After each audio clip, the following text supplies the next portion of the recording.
Good morning everyone and welcome to this channel. आज की video में हम बात करेंगे ओवरऑल मार्केट्स के ऊपर।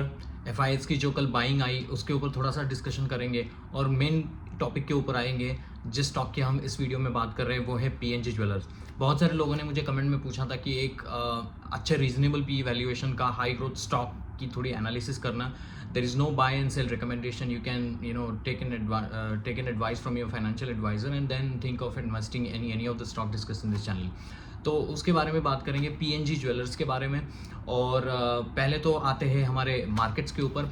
कल जो था मार्केट में एक महाराष्ट्र रिजल्ट्स के बाद महाराष्ट्र में जो वही गवर्नमेंट वापस आ रही है जो मतलब इलेक्शन के पहले थी, बीजेपी की गवर्नमेंट वापस आ रही है और थम्पिंग मेजॉरिटी से वापस आ रही है। इसका बहुत बड़ा इम्पैक्ट मार्केट के ऊपर शॉर्ट टर्म में होता है। लॉन्ग टर्म में ये चीज़ें उतनी ज़्यादा मैटर नहीं करती है, because at the end of the day market runs liquidity and important thing is earnings growth. तो महाराष्ट्र रिजल्ट्स के बाद एक सेंटिमेंट बदला और उसी समय पे एक इम्पॉर्टेंट चीज़ हुई कि एमएससीआई का रीबैलेंसिंग कल हुआ है। एमएससीआई क्या है? एक Morgan Stanley capital investment fund होता है, एक इंडेक्स फंड है जो एक मॉर्गन स्टैनली चलाती है। वो फंड में क्या होता है कि 25 हमारी जो इमर्जिंग इकोनॉमी है जैसे इंडिया, चाइना, चिली, बेलारूस, चेक Republic, Brazil and all these economies में अगर कोई यूएस का इन्वेस्टर है उसको पैसे इन्वेस्ट करना है तो एक डाइवर्सिफाइड फंड होता है और उस फंड के इसमें ग्लोबल फंड होते हैं, उसमें आप पैसे इन्वेस्ट कर सकते हो। तो वो पैसे इनडायरेक्टली इंडिया में आते हैं। तो उस फंड में अगर इंडिया का एमएससीआई इंडेक्स का रीबैलेंसिंग होगा, वो क्वार्टरली लेवल के ऊपर अपने फंड में, जैसे वो हमारे म्यूचुअल फंड है वो सेम किस्सा है कि वो थोड़े एक दो स्टॉक कम करते हैं, एक दो स्टॉक ज़्यादा करते हैं, कोई स्टॉक में वेटेज बढ़ाते हैं, कोई स्टॉक में वेटेज कम करते हैं, वही होता है। इंडिया में भी कल HDFC बैंक में 3% अप था, उसके बाद वो डिलीवरी परसेंटेज भी हाई था, 81% ऑफ द डिलीवरी परसेंटेज था उसमें। वो किस लिए था? क्योंकि एफआई का सबसे पसंदीदा स्टॉक HDFC बैंक है, स्टेबल बैंक है, अच्छी बैंक है। और एफआई कभी भी बहुत बड़े स्मॉल कैप्स और माइक्रो कैप्स में नहीं जाते हैं, बिकॉज उनको अच्छी लिक्विडिटी चाहिए स्टॉक उठाने के लिए। स्टॉक किसी ने बेचना भी चाहिए क्योंकि वो बहुत हमारे जैसे 1000 स्टॉक 2000 स्टॉक नहीं उठाते, उनको तो बहुत हेवी क्वांटिटी में माल उठाना पड़ता है। तो वो स्मॉल कैप और इसमें बहुत ज़्यादा इन्वेस्टमेंट नहीं करते, उनका इन्वेस्टमेंट एक लार्ज कैप रिलेटेड स्टॉक में होता है। और HDFC जो बैंक है वो उनका फेवरेट बैंक है, वहाँ पर डिलीवरी परसेंटेज हो गई जिसका एडजस्टमेंट हुआ है। इट इज़ नॉट लाइक कि market is everything is good and all and healthy and all good, but ये देखना पड़ेगा अगले एक दो दिन में, देखना पड़ेगा कि वही बाइंग जो एफआईआई की 38 ट्रेडिंग सेशन के बाद जो आई है वो कंटिन्यू होती है या उसमें कुछ प्रॉब्लम्स आते हैं और फिर वो सेलिंग मोड में चले जाते हैं। ये वेट एंड सी देखना होगा। But at the end of the day market runs through earnings growth. आप एक एक कंपनी को पकड़ो, उसका एनालिसिस करो, उसको स्टडी करो और समझने की कोशिश करो कि हो क्या रहा है। ये इलेक्शन आएंगे जाएंगे, कोई जीतेगा कोई हारेगा, वो मैनेज होगा ये नहीं मैनेज होगा, वो doesn't care, because you need to also focus on your stock. अगर निफ्टी, वो कल मैंने बहुत फनी स्टेटमेंट देखा कि ऑल दिस न्यूज चैनल से लाइक निफ्टी 1000 बढ़ेगा, 2000 बढ़ेगा। यार वो तो बढ़ेगा, लेकिन सबसे इंपॉर्टेंट चीज़ है कि हमारे जो रिटेलर्स है उन्होंने जो स्टॉक लिए उनके पोर्टफोलियो कहाँ है, वो इंपॉर्टेंट है। निफ्टी बढ़ने से कुछ नहीं होगा और निफ्टी की ग्रोथ हालांकि 12-13% ईयर ऑन ईयर होती रहती है कैगर से। हमें इंपॉर्टेंट है कि हमारे जो छोटे मोटे स्टॉक्स है या मिड कैप के स्टॉक है वहाँ पर क्या हो रहा है, वहाँ पर तेज़ी आ रही कि नहीं है। ऑब्वियसली कल ओवरऑल ब्रॉडर मार्केट अच्छा था तो बहुत सारे स्टॉक ऊपर थे, लेकिन we need to see the following buying about it. तो ये था ओवरऑल मार्केट्स के ऊपर। Nasdaq is doing well, Nasdaq में बहुत सारे स्टॉक बहुत अच्छा कर रहे हैं। मैंने एक वीडियो भी बनाया था, अगर आपको पसंद आया तो प्लीज़ लाइक कीजिए, शेयर कीजिए और सब्सक्राइब कीजिए। तो उस वीडियो में मैंने बताया था कि importance of Nasdaq is very high. You need to start investing in the US because diversify of the portfolio is important. Because sorry to say but ये Ladki Bahin and all these things are going, इसका कहीं ना कहीं खामियाजा middle class को उठाना पड़ेगा। Because वो पैसे कहाँ से तो आएंगे। आई एम होप कि वो पैसे डायरेक्ट टैक्स कोड से ना आए या किसी एक्स्ट्रा टैक्स मैनिपुलेशन से ना आए। So I am hoping for it, let's see and wait and see in how this happen. तो वापस आते हैं हमारे जो इंपॉर्टेंट स्टॉक है उसके ऊपर, पीएनजी ज्वेलर्स। तो देखो पूरे Q2 में बोलबाला रहा है। अगर आप फाइनेंशियल रिजल्ट देखो Q2 2025 में, तो उसमें किस सेक्टर ने बहुत आउटपरफॉर्म किया है बाकी सेक्टर्स में। अगर आप देखो FMCG की बात करो, बैंक की बात करो या कैपेक्स रिलेटेड जो स्टॉक्स है, कैपिटल गुड्स के स्टॉक है, उसमें आप देखो बहुत सारे लोगों ने वही कहा है कि बहुत ज़्यादा बारिश हो गई और उसके पहले Q1 में हीट वेव था, Q2 में बारिश हो गई, इन्फ्लेशन ज़्यादा है, इसीलिए हमारा सामान बिक नहीं रहा है। लेकिन कॉन्ट्ररी टू दिस, अगर आप ज्वेलरी सेक्टर्स में आओगे, whether it is Kalyan jewellers, whether it is a PNG, whether it is Titan and Senco Gold and PN Gargi, all these companies who is in the consumer space of the jewellery retailing, उन्होंने बहुत तगड़ा performance दिया है। अगर आप देखोगे Titan इतनी बड़ी कंपनी होने के बाद भी उन्होंने 27% की वाई लेवल के ऊपर सेल्स में ग्रोथ दिखाई है। मेरे लिए सबसे इंपॉर्टेंट चीज़ है सेल्स की ग्रोथ, बिकॉज सेल्स की ग्रोथ आना इतना आसान नहीं है। आई डू अंडरस्टैंड कि इसमें बहुत सारा हाथ जो है वो कस्टम ड्यूटी कट होने के बाद, मतलब 12 जुलाई को वो जो हमारे फाइनेंस मिनिस्टर ने जो कस्टम ड्यूटी में जो उन्होंने कट लाया, जिसका बहुत सारा इम्पैक्ट हो रहा है, लेकिन फिर भी I think this sector is doing phenomenal well. इसके पहले भी, कस्टम ड्यूटी के पहले भी, if you see an example in Kalyan jeweller, how the stock has performed over the period of time is an extraordinary. तो आप अपने आप से ही पूछो, अपने घर वालों से पूछो कि ज्वेलरी में बहुत सारे लोगों का वो बाइंग थीसिस चलता जा रहा है, और पिछले कुछ समय में ये गोल्ड में जो प्राइस में जो हाइक आई है उसके बावजूद भी लोग ज्वेलरी खरीद रहे हैं। So I think we need to look into this. तो वापस आते हैं ये पीएनजी ज्वेलर्स के ऊपर। तो पीएनजी ज्वेलर्स ये जो कंपनी है वो 1832 से है, और ये सांगली करके एक डिस्ट्रिक्ट है महाराष्ट्र में, वहाँ से शुरुआत हुई थी। अभी तो वो पैन महाराष्ट्र है। पूरे महाराष्ट्र में पीएनजी ज्वेलर्स करके एक बहुत ट्रस्टेड ब्रांड है, उनके यहाँ से ज्वेलरी खरीदते हैं। For example I am from Maharashtra, so I know this company very well, कि इस कंपनी ने बहुत अच्छा परफॉर्मेंस किया है over the period of time. एक लोगों के मन में एक ट्रस्ट है इस कंपनी के बारे में। और आप अगर उनका देखो परफॉर्मेंस देखो Q2 2025 में कंपेयर टू द Q2 2024, आप अगर देखोगे तो रेवेन्यू ग्रोथ 47% की थी, ईबिटा ग्रोथ वो 41% से थी, और पैट की ग्रोथ, उनको ऑपरेटिंग लेवरेज मिला 59% की पैट की ग्रोथ थी। तो इतना तगड़ा परफॉर्मेंस उन्होंने Q2 में दिया है, और आगे आने वाले का गाइडेंस भी उन्होंने कहा है कि रिमाइंडर ऑफ द FY 2025 40% वो कुल मिला के करेंगे, रेवेन्यू ग्रोथ की बात कर रहे हैं, और FY 26 में भी 30% अराउंड कुछ का गाइडेंस उन्होंने दिया है। उसके ऊपर हम आएंगे इस वीडियो में। आप अगर देखोगे इसका IPO रिसेंटली आया था, और IPO के बाद स्टॉक थोड़ा सा स्टेबल था, उसके बाद थोड़ी सी वीकनेस आई है, जो स्मॉल कैप और मिड कैप में गिरावट जो आई है उसकी वजह से, क्योंकि स्टॉक महंगा था। मुझे लगता है जो लिस्टेड हुआ था तब 70-80 का PE था, लेकिन वो अभी करेक्ट होके वो 50-54 पे आया है। आपको अगर देखना है कि 40-50 का PE और मुझे अगर 40% की ग्रोथ मिल रही है, so it is not a bad stock to look at from that perspective। तो PNG ज्वेलर्स ने, उन्होंने जो IPO लाया था, उन्होंने कहा था कि हमारा जो पैसा है वो नए स्टोर एक्सपांशन में लगेगा, और जो पहला जो डेट है उसको रीपेमेंट में करेंगे। तो उन्होंने अपने कॉन कॉल में यही कहा कि एज ऑफ नाउ PNG के टोटल 48 स्टोर है, जिसमें 39 जो स्टोर है वो कोको मॉडल के हैं। कोको मतलब company own, company operated model, और बाकी जो उनके जो 8, 10, 11 जो स्टोर्स है वो फोको मतलब कोफो मॉडल के हैं, मतलब franchise own company operated फोको model है। एक कोको होता है, फोको होता है, और कोको, फोको, फोफो ये सब होता है।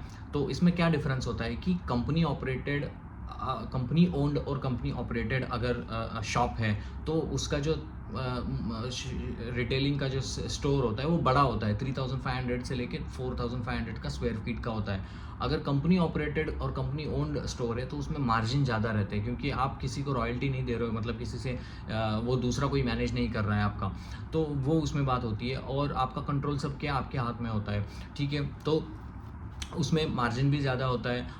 उसमें स्टॉक टर्न आप अगर देखो कि 1.5 करोड़ मतलब स्टॉक टर्न वहाँ पर होता है, और वो जो इन्वेंटरी होती है गोल्ड की वो 30 to 35 करोड़ की वहाँ पर इन्वेंटरी होती है। जहाँ कि आप फ्रेंचाइजी ओन्ड कंपनी ऑपरेटेड अगर देखोगे तो इनका एक मैनेजर उधर बैठता है PNG का, उधर उसकी सैलरी ये लोग देते हैं। बाकी जो रेंटल स्पेस है और ये सब है वो फ्रेंचाइजी उसमें देखता है, इसीलिए उसका जो फ्रेंचाइजी ओन जो स्टोर होता है उसका जो स्टोर का जो साइज़ होता है वो कम होता है, 1500 से लेके 2000 स्क्वायर फीट का होता है, और परसेंटेज वाइज के से लेके वो PNG या बहुत सारे लोग उसमें काम करते हैं। तो ये कोको और फोफो मॉडल हो गया, तो इन दोनों से आ रहा है। अभी सबसे इम्पॉर्टेंट बात थी कि IPO के पहले उन्होंने कहा था कि मार्च 2025 तक हम कुछ मतलब 10-11 स्टोर्स हम महाराष्ट्र में खोलेंगे, because they wanted to be the first number 1 player in the Maharashtra, and Maharashtra के बाद वो MP हो गया, छत्तीसगढ़ हो गया या UP हो गया, वहाँ पर वो एक्सपांड करने का प्लान है, लेकिन this is in the FY 26। तो आप अगर देखोगे FY 25 में तो उन्होंने कहा था कि हम 10-11 स्टोर खोलेंगे। आप देखोगे नवरात्रि के 9 दिन में 9 स्टोर उन्होंने खोले हैं। वो स्टोर महाराष्ट्र में ठाणे में खोला है, सिंहगढ़ पुणे में खोला है, और मुंबई में 2-3 खोले हैं, पुणे के अलग अलग इलाके में खोले हैं। तो 9 दिन में 9 स्टोर खोला है, है, जो उनकी कमिटमेंट उन्होंने पहले कही थी IPO के टाइम में, वो पूरी तरह से वो कर रहे हैं। और उन्होंने कहा है कि रिमाइंडर ऑफ द ईयर में 4-5 और स्टोर्स वो खोलने का उनका प्लान है। तो स्टोर एक्सपांशन बहुत तगड़े रेट से हो रहा है। और आप अगर देखो कि एग्जिस्टिंग स्टोर से रेवेन्यू आ रहा है, नए स्टोर से उन्होंने कहा है कि एक बार हम स्टोर जब खोलते हैं तो उसका जो ब्रेक इवन आने का जो टाइमिंग है वो नॉर्मल केस में वो 15 to 20 मंथ्स होता है। ब्रेक इवन मतलब जब आप जितना पैसा आपने इन्वेस्ट किए वो ब्रेक इवन पाने के कितना टाइम लगेगा, वो 15 to 20 मंथ्स लगता है, ऐसा उन्होंने कहा है अपने कॉल में। लेकिन उन्होंने कहा है कि अगर दिवाली से पहले अगर हम कोई स्टोर्स खोलते हैं तो उसका ब्रेक इवन आने में 12 to 15 मंथ्स लगते हैं। इसलिए बहुत स्मार्टली प्ले उन्होंने किया है, नवरात्रि में खोल दिए so that they can work on to this Diwali which is festive season in Q3 वो जो गया, तो वहाँ पर उनको फ़ायदा हो सके। तो ये ध्यान में रखते हुए उन्होंने कहा है कि उसके पहले अगर हम स्टोर खोलेंगे तो उसका जो ब्रेक इवन आता है तो 12 to 15 मंथ्स में उसका ब्रेक इवन उनके पास आता है। आप अगर देखोगे एक 25 ईयर्स का जो एक्सपीरियंस वो किरण फिरोदिया करके उनके जो CFO है उसके पास है। सौरभ गॉडगिल वो लीगेसी ब्रांड चला रहे गैडगिल का, बहुत पुरानी कंपनी है महाराष्ट्र की, और they first wanted to be the number 1 player in Maharashtra. अभी महाराष्ट्र में ज्वेलरी में नंबर 1 प्लेयर है तनिष्क, जिसके 65 स्टोर है। So by the end of FY 25-26 this PNG jeweller wanted to be the number 1 player, they wanted to surplus. अभी कितने store है? 48 store है। So they wanted to surplus this number of 65। Obviously Tanishq भी और ज़्यादा खोलेगा, लेकिन इतने रेट में नहीं खोलेगा क्योंकि बड़ी कंपनी हो गई है अभी। तो they have a more plan to maybe Tanishq out पूरे इंडिया में फैल जाए, लेकिन महाराष्ट्र में उनका लिमिटेड रहेगा अभी आने वाले समय में। तो PNG उसके आगे आने चाहता है, स्टोर एक्सपांशन में वो आगे बढ़ना चाहता है। देखो ज्वेलरी में दो ही चीज़ों से पैसा बोलता है, एक है वॉल्यूम ग्रोथ और दूसरी है वैल्यू ग्रोथ। वैल्यू ग्रोथ मतलब मैंने बहुत सारे मेरे वीडियोस में कहा है कि मतलब जब आपकी गोल्ड की प्राइस बढ़ती है और पहले उन्होंने अगर सस्ता गोल्ड लेके रखा है तो आई थिंक उनको बहुत फ़ायदा होता है, क्योंकि पहले सस्ता लिया अभी गोल्ड महंगा हो गया तो महंगे में बेचेंगे वो लोग। तो वैल्यू ग्रोथ होता है और थोड़ा सा इन्फ्लेशन भी उसमें ऐड होता है। इन्फ्लेशन एडेड जो प्राइस होती है वैल्यू ग्रोथ होती है, not in the jewellery set but in to the overall case. अगर आपको ये वीडियो पसंद आ रहे हैं तो प्लीज़ वीडियो को लाइक करना, शेयर करना और सब्सक्राइब करना। वापस आते हैं वॉल्यूम ग्रोथ के ऊपर, मतलब आपने कितना ज़्यादा वॉल्यूम बेचा। मतलब मान लो कि मैंने 1360 kg का अगर गोल्ड बेचा है Q2 2024 में, और मैं Q2 2025 में बता रहा हूँ कि 1860 kg का मैं ज़्यादा गोल्ड बेचा है, तो मतलब वॉल्यूम बढ़ा है ना, सिर्फ वैल्यू नहीं बढ़ी है। अगर उतना ही वो करते तो वो अलग बात होती है। तो ये एक ऐसी कंपनी है जिन्होंने 11% की वॉल्यूम ग्रोथ दिखाई है Q2 2025 में। मैंने किसी बाकी इसमें नहीं देखा है कि इसमें वॉल्यूम ग्रोथ आई हो गोल्ड में। बहुत सारे जो गोल्ड के प्लेयर हैं उनको कस्टम ड्यूटी का फ़ायदा हुआ, और जिसके बाद में गोल्ड स्पेस में बहुत एक बूम आ गई और गोल्ड के प्राइसेस भी बढ़ते गए, और उसमें बहुत सारे लोगों का ये वैल्यू ग्रोथ से अपनी जो ग्रोथ आई है। मतलब टाइटन ने ग्रोथ दिखाई है 27% की, कल्याण ने 37% की, सेंको ने 30% की, और इसने 47% की। तो ये चारों स्पेस में नंबर 1 घोड़ा है PNG ज्वेलर्स। और स्टॉक गिर रहा है बहुत समय से, बिकॉज क्या होता है, पहले जो लोग इन्वेस्टेड रहते हैं या मर्चेंट बैंकर्स होते हैं वो स्टॉक से निकलने की कोशिश करते हैं, एक वैल्यूएशन उनको मिलता है और उनका IPO के बाद एक उनका लॉक इन पीरियड खुल जाता है। मतलब ऐसा है कि कुछ 3-6 महीने तक वो अपने स्टॉक को बेच नहीं सकते। तो जैसे ही वो ऊपर मिलता है उनको लॉक इन पीरियड उनका ख़त्म हो जाता है, वो लोग आते हैं बेचने के लिए। तो इससे डरना नहीं है, क्योंकि मार्केट में ऐसा बहुत सारी चीज़ें होती रहती है, और आपको ये देखना होगा अगर सस्ते वैल्यूएशन पे कोई चीज़ मिल रही है और ग्रोथ अच्छी है, एक्सपांशन प्लान अच्छे है, तो वो भी एक एडवांटेज रहता है। बाद में उन्होंने एक चीज़ कही कि लैब ग्रोन डायमंड का जो अभी एक बूम आया है, तो कॉल में उन्होंने लोगों ने पूछा कि do you want to expand, तो उन्होंने कहा अभी तक तो कोई इतना प्लान नहीं है, हम नेचुरल डायमंड के ऊपर ही बहुत सारा फोकस्ड है।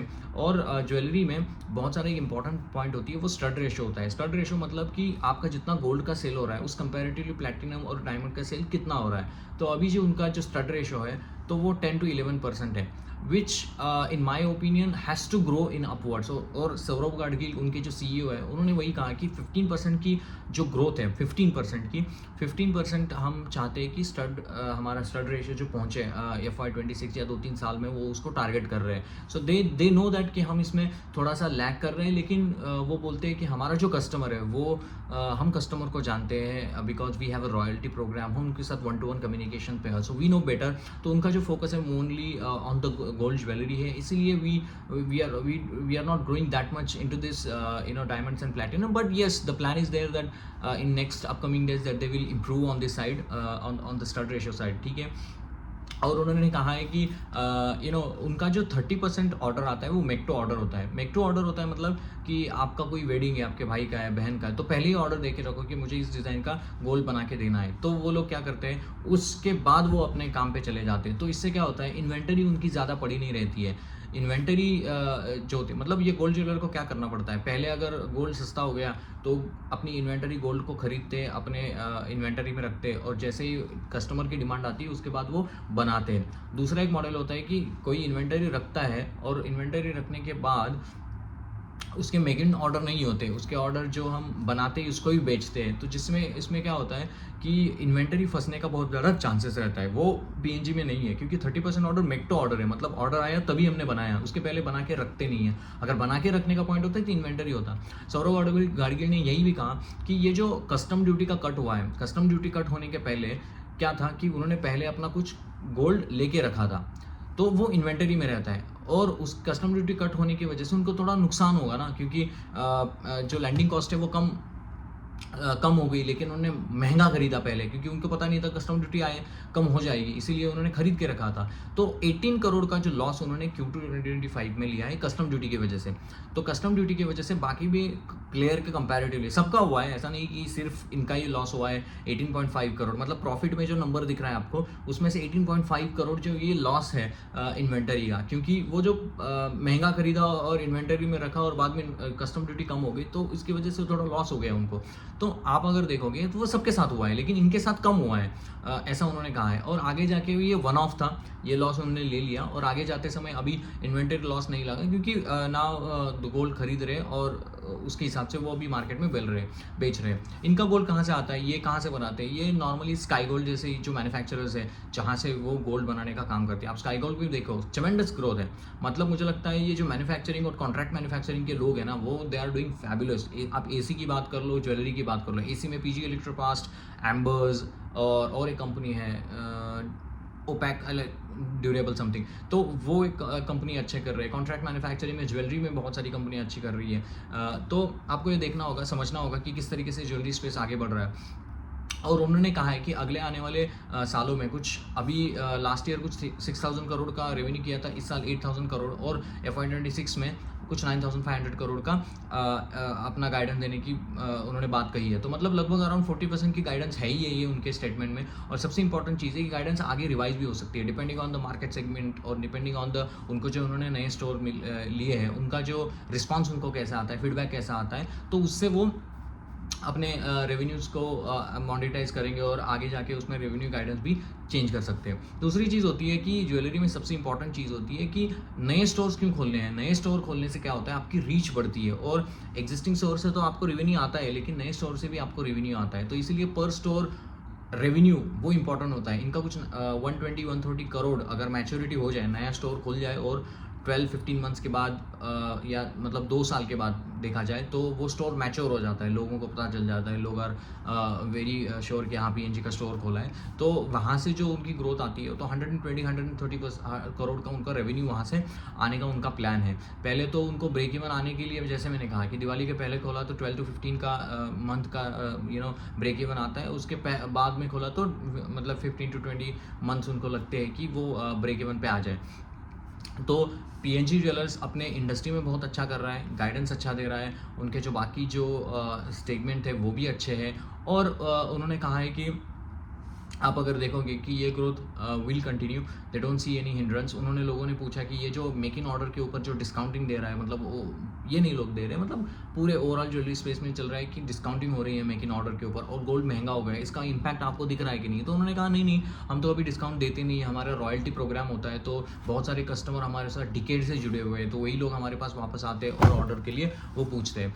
तो उन्होंने कहा है कि डिस्काउंटिंग तो कभी देंगे नहीं, और मेक इन ऑर्डर का ऐसा कोई इंपैक्ट उनके बिजनेस के ऊपर उनको नज़र नहीं आ रहा है, और हेल्दी ग्रोथ रेट से ही वो लोग ग्रो कर रहे हैं। तो ये बहुत सारे इंपॉर्टेंट पॉइंट है। और आप अगर इम्पॉर्टेंट चीज़ देखोगे कि because of the inventory loss, because of the IPO के बाद थोड़े बहुत उनके आरओई के ऊपर इम्पैक्ट पड़ा था। आरओई थोड़ा सा डिक्लाइन कर गया था। पहले तो 32% से आरओई था पहले, अभी थोड़ा सा डिक्लाइन कर गया है, लेकिन ये वन ऑफ है, उन्होंने कहा है that's because of this inventory loss and all that. तो वो अभी बोल रहे हैं कि अगले आने वाले क्वार्टर में आरओई परसेंटेज 28 से 30% रहने की उम्मीद है, and we will achieve that. अभी कोई पीक इन्वेंटरी उनके पास भी ज़्यादा नहीं है, तो वहाँ पर इशू नहीं है। और उनका जो हेजिंग का पोर्टफोलियो है, ये लोग क्या करते हैं कि बहुत सारी चीज़ों, मतलब अभी स्टॉक प्राइसेस जो ऊपर नीचे होते रहते हैं, मतलब ये गोल्ड प्राइसेस, और इसीलिए उनको हेजिंग भी करना पड़ता है, क्योंकि in order to save their money out of it. तो उन्होंने कहा है कि अभी जीएमएल का परसेंटेज वो 25% का है, लेकिन वो आगे जाके 50% करना चाहते हैं, तो इसीलिए उनको वो एडवांटेज रहेगा। तो यही था पीएनजी ज्वेलर्स के बारे में। होप आपको ये पसंद आया हो वीडियो, और अगर पसंद आया तो प्लीज़ वीडियो को लाइक करना, शेयर करना और सब्सक्राइब करना। मिलते हैं नेक्स्ट वीडियो में, और have a nice day guys. Thank you very much.